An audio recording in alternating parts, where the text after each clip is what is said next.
Hormones का cycle चलता है, जो मंथली साइकिल होता है फीमेल्स का, और ये बनता तो अंदर ही है, ओवरीज में बनता है और इवन लिवर भी बनाता है, मतलब कई जगहों पे ये बन रहा होता है, लेकिन मेजरली ओवरीज में बनता है। अब इसका जो फ्यूल है, जो अगर आप खुराक से हम देखते हैं तो कहाँ से आता है, ये अब मौजूद है बटर के अंदर, उसका मटीरियल बनाने का। यानी अगर आप देसी मक्खन खाएंगे तो उसमें कई चीज़ें ऐसी हैं जो ईस्ट्रोजन बनाने को हेल्प करती हैं। स्टीरॉयड, या स्टीरॉयड का नाम कितना नेगेटिवली आता है, स्टीरॉयड इसका मदर हार्मोन है, यानी वो स्टीरॉयड जो है वो ईस्ट्रोजन बनाता है, और स्टीरॉयड जो है ये हमेशा चिकनाई वाली चीज़ों में होता है, डेयरी प्रोडक्ट्स, दूध की चीज़ों में होता है, एनिमल फैट में होता है। ये एनिमल फैट से हम डरते हैं, चर्बी नहीं खानी, चर्बी नहीं खानी, कहीं कहीं थोड़ी बहुत फैट खाना इज़ हेल्दी। फिश में होता है, गंदम के अंदर कुछ होता है जिसको हम फाइटो ईस्ट्रोजन कहते हैं, जो प्लांट से आती है ना, गंदम के अंदर होता है। वो एक होता है स्प्राउटिंग, शायद मेरे तो घर में ये होता था, मेरी मदर करती थी, वो दाल को या गंदम को एक नम कपड़े में लपेट देती थी तो उसकी वो जड़ें निकल आती थी, उसको स्प्राउटिंग कहते हैं ना। मतलब बाहर तो ये पैकेट्स में बना बनाया भी मिलता है, लेकिन यहाँ घरों में हमारे यहाँ होता है ये सारा कुछ।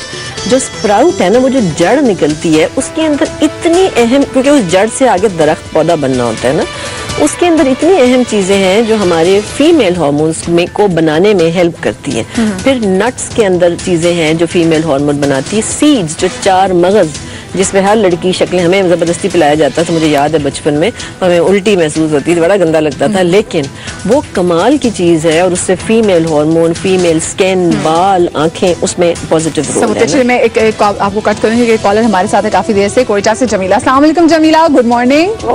वालेकुम सलाम। हाँ जी, कैसे मिजाज हैं आपके?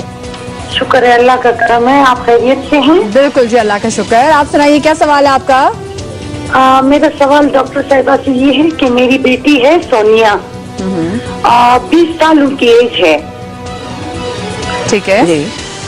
और वो उसको जो भी वो फूड खाए उसको मोशन होते हैं, बचपन से काफी मैंने इलाज करवाया है उनका, लेकिन कोई फाका नहीं होता। भी डॉक्टर साहब आपको जवाब देते हैं। ये जो बता रही हैं, जहाँ तक मेरा अंदाजा है, पूरे सिम्टम्स नहीं मुझे मालूम, लेकिन ये शायद बच्ची IBS के कैटेगरी में है। IBS का मतलब होता है इरिटेबल बाउल सिंड्रोम, और ये टिपिकल, ये बात जो यहाँ पे मुझे पता चल रही है इस बच्ची की तकलीफ से, कि पिछले कम से कम 10 सालों में इस बच्ची ने नाश्ता नहीं किया होगा, रही होगी, उससे भी IBS डेवलप होता है। एक बात।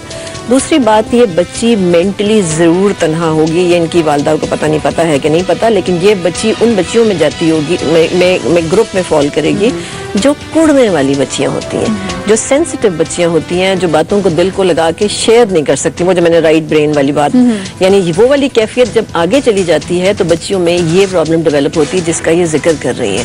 तो इसके लिए मेरा ये सजेशन है कि एलोपैथिक में इलाज नहीं है, एलोपैथिकली जो मेडिसिन दी जाती हैं वो फर्दर एग्रवेट करती हैं। तो खुराक, मेरी वेबसाइट के ऊपर एक बेसिक खुराक का प्लान दिया हुआ है जिससे सब फायदा उठा सकते हैं। ये वहाँ से जाके अगर उसकी खुराक बुनियादी ठीक कर लें और किसी भी नेचुरल ट्रीटमेंट को ऑप्ट करें, एलोपैथिक में ना जाएं, मेरा ये मशवरा है। और थोड़ा सा उसके साथ बैठ के बात करें, उससे शेयर करें, जरा उसका दिल खोलें कि क्या प्रॉब्लम है उसके अंदर जिसकी वजह से ये बना। अच्छा, आपकी वेबसाइट मैं चाहूंगी आप जरा वेबसाइट बता दीजिए। वेबसाइट का एड्रेस जरा लंबा है, लेकिन अगर गूगल पे डॉक्टर शगुफ्ता फिरोज लिखे वो सारा कुछ निकल आता है। चलें ठीक। और उसमें हर किस्म के प्लान हैं, प्रेगनेंसी का प्लान है, बच्चों का प्लान है, एडल्ट प्लान है, क्रैश प्लान है, हर किस्म का प्लान मैंने वहाँ दिया हुआ है जिससे लोग वहाँ से फायदा उठा सकते हैं। सही, ठीक है। अच्छा, क्योंकि आज हम स्पेशली खवातीन की बात करें, डाइट के बारे से बात करें, ऐसी कौन सी चीजें हैं जो हमें अपनी खुराक से बिल्कुल निकाल देनी चाहिए? लेकिन इससे पहले कि आप उसका जवाब दें, कॉलर हमारे साथ है मुल्तान से। सॉरी, अस्सलाम वालेकुम सलमा, कैसी हैं आप? जी मैं ठीक हूँ, आप सुनाएं? मैं बिल्कुल ठीक। सलमा, सुबह सुबह इतनी ढीली पड़ी हुई हैं आप? जी बस वो अभी मैं प्रोग्राम देखती थी तो मेरा प्रॉब्लम है मेरी बच्चे का। जी जी ये तकरीबन 8.5 साल है, इसकी 3 क्लास में है, तो वो ना उसकी ब्रेस्ट अभी से नुमाया होना शुरू हो गई है, अभी तो बिल्कुल वो बचपना है उसका, तो इस वजह से मुझे टेंशन रहती है। आप बता सकते हैं कि प्लीज इस सिलसिले में मैं क्या करूँगी? ठीक है, बहुत शुक्रिया। ये इन्होंने बहुत इंपॉर्टेंट बात की है, इसको प्री मैच्योर प्यूबर्टी कहते हैं, और ये बहुत ज़्यादा होने लगी है। यानी बच्चियां जो 12-13 साल पे जिनको प्यूबर्टी की चेंजेस पे जाना चाहिए वो 8 साल पे जा रही हैं। इसका मतलब क्या हुआ कि उस बच्ची की खुराक में तकरीबन 2 साल की उम्र से, यानी पिछले उसकी उम्र से 5-6 साल पहले वो चीज़ें हैं जिनको हम जेनो एस्ट्रोजेंस कहते हैं। मैं भी उस पर आने लगी थी। कुछ ऐसे केमिकल होते हैं जो ईस्ट्रोजन को मिमिक करते हैं या ईस्ट्रोजन की एक्टिंग करते हैं बॉडी में जाके, और वो सारे प्रोसेसेस जो एक कुदरती निज़ाम के तहत चल रहे होते हैं और एक उम्र के साथ होने चाहिए, उनको वो आगे पीछे कर देते हैं। तो इस बच्ची की खुराक में मैं 100% कह रही हूँ कि चिकन होगा, नाश्ते नहीं करती होगी, नेचुरल खुराकों को प्रेफर नहीं करती होगी। तो ये बहुत मतलब इन माँ के लिए बड़ी वार्निंग है कि खुदा न खास्ता आगे कुछ और कॉम्प्लिकेशंस भी आ सकती हैं, कि इस बच्ची को फ़ौरन ही आप नेचुरल खुराक पे लेके आएँ और ऑर्गेनाइज करें। ये नहीं है कि जब उठे नाश्ता कर लिया, जब उठे खाना खा लिया, ऐसे नहीं है। आपको अपनी बॉडी के क्लॉक की इज्जत करनी होती है, उसके रिदम के साथ चलना पड़ता है, तब खुराक खून बनती है।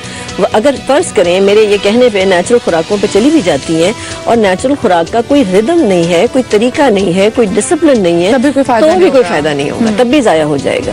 तो पहला मैसेज मेरा इनके लिए यही है कि वो नेचुरल खुराक पे रखें, ताकि हम इस हार्मोनल सिस्टम को स्लो डाउन कर सकें जो एक्टिवेट हो चुका है उस बच्ची ठीक है। और जैसे पहले बात कर रहे थे, ऐसी कौन सी खुराक है जो खवातीन को अपनी वो बिल्कुल डाइट से माइनस कर जी, जैसे मैंने आपसे कहा कि जेनो एस्ट्रोजेंस कहलाती हैं वो शैतानी केमिकल्स जो जाके जिस्म में कैंसर भी कर रहे हैं और हार्मोन को अपनी मर्जी से सेट करें। ये कहाँ से आता है? ये उन खुराकों से आता है जिन पे स्प्रे किया जाता है।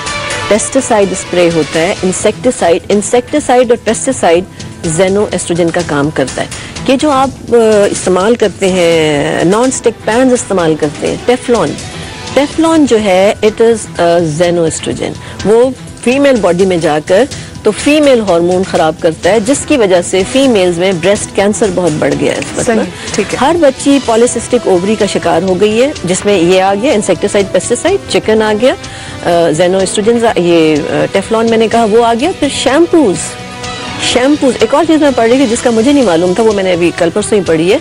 मैट्रेसेस, जिन फोम के गद्दों को हम बड़ा आरामदेह और नरमदेह बना के हम सोते हैं, वो हमारी बॉडी में कुछ एब्जॉर्ब कर रहे हैं। मैं कभी मौका मिला तो मैं बताऊंगी, मैंने अभी खुद नहीं पढ़ा कि वो क्या चीज़ है और वो कैसे जिस्म में एब्जॉर्ब हो रही है। नेक्स्ट हफ्ते वैसे डॉक्टर शुक्ला इस टॉपिक में फिर कर दें, दोबारा कर सकते हैं ना, हम इसको कंटिन्यू कर सकते हैं, इसकी जरूरत कर सकते हैं। अच्छा, हमारे साथ भावनगर से कॉल है नाज। अस्सलाम वालेकुम नाज, कैसी हैं आप? वालेकुम अस्सलाम। अभी आप कैसी हैं? मैं बिल्कुल ठीक ठाक। क्या सवाल आपको डॉक्टर साहिबा से? अभी मेरा डॉक्टर साहब से ये सवाल है कि अगर कोई प्रेग्नेंट है और उसको डॉक्टर ये कहते हैं कि ब्लड की कमी है, ठीक है, तो उसे क्या ऐसा इस्तेमाल करना चाहिए जिससे उसकी ब्लड की कमी 9 मंथ में पूरी हो जाए, ठीक है। दूसरी बात ये कि मतलब अगर उसे बचपन से ब्लड की कमी है या मतलब प्रेगनेंसी के बाद ब्लड की कमी होती है, और क्या ऐसी खुराक खाए जो उससे उसका मतलब ब्लड कंप्लीट हो जाए, जिससे उसको ये ना हो कि अब मुझे ब्लड की। बहुत शुक्रिया नाज आपकी कॉल का। जी डॉक्टर साहिबा, इस हालत में मोटी मोटी जो चीज़ें हैं उसमें दूध है कि 2 ग्लास दूध होना चाहिए, नेचुरल दूध शक्कर के साथ, और गर्म दूध। ठंडा, फीका और डब्बे का दूध कभी आयरन नहीं बढ़ाता, ठीक है। और दूध लेने का भी असूल है। प्रेगनेंसी का पूरा डाइट प्लान वेबसाइट पे है, सुबह से लेकर रात तक बताया हुआ है कैसे खाना चाहिए। लेकिन दूध लेने का भी टाइम है कि आप अगर उठ के नाश्ते के साथ दूध पी जाएंगे तो दूध खुद भी नहीं हजम होगा, जो आपने खाया उसका भी सत्यानाश मारेगा और एनीमिया डेवलप होगा। दूध बहुत इंपॉर्टेंट है, खजूर बड़ी इंपॉर्टेंट है। अगर ऐसी तमाम खवातीन सुबह उठ के कोई 3-4 खजूरें निहार मुंह खा लें और 9 मंथ्स खाती रहें तो वो बेशुमार कॉम्प्लिकेशन से बचेंगी। इसके अलावा अनार, अगर एनीमिया डेवलप हो गया है तो बेदाना अनार जो होता है वो बड़ा पॉजिटिव रोल रखता है। और बिसाइड्स रोटी शोटी जो उसमें दिया वैसा ही तफसील ना, मतलब पूरा खाना खाना पड़ेगा। ये नहीं है कि 4 चीज़ों से एनीमिया ठीक हो जाएगा, ये 4 तो फायदेमंद है एक्स्ट्रा, लेकिन प्रॉपर नाश्ता बहुत अहम है। और प्रेगनेंसी में खवातीन को हर 3 घंटे बाद खाना चाहिए। मतलब मैं जो बना के देती हूँ वो 6 मील्स होते हैं। Every after 3 hour they have to eat something, छोटा सा कुछ खाना पड़ता है ताकि अंदर कमजोरी ना डेवलप हो। सही, ठीक है। अच्छा, उससे पहले हम जो हम माइनस करना था वो जल्दी से, या फिर हम नेक्स्ट उसको हफ्ते के लिए डिटेल में बात करें, ठीक है? ठीक, चले जी। इसी जो टॉपिक को ना हम इंशाल्लाह नेक्स्ट हफ्ते दोबारा से डिस्कस करेंगे, जो आगे बहुत सारी चीजें रहेगी, उससे बात करेंगे। बहुत शुक्रिया डॉक्टर साहब आपका कि आप यहाँ पर आई।